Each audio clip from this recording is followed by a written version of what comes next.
Bu soha orqali 1 yilda 100 ming dollar daromad qildim. To'g'ri, bu oson bo'lmadi. Bunga menga 5 yillik tajriba kerak bo'ldi. Men 5 yillik tajribamni esa sizlarga 4 oy mobaynida o'rgatish sistemasini yo'lga qo'ydim.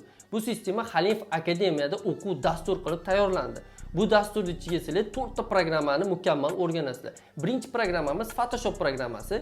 Barcha dizayner Photoshop programmasida qilinadi. Logotip bo'yicha eng ko'p ishlatiladigan programmam Illustrator hisoblanadi. After Effects esa sizda ko'chada ko'rayotgan monitordagi barcha reklama, roliklar, animatsiyalar hamda logotip animatsiyalarni hammasini After Effects programmasida qilasizlar. Sun'iy intellektni boshqarish deganda biz sizlarga 30 taga yaqin eng topoviy sun'iy intellektlarni boshqarishni o'rgatamiz. Agar sizga grafik dizaynerlikka qiziqish uyg'ongan bo'lsa, bizda 1-maydan o'qishlarimiz boshlanadi.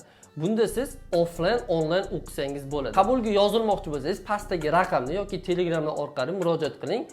Shoshilib qoling, chunki 1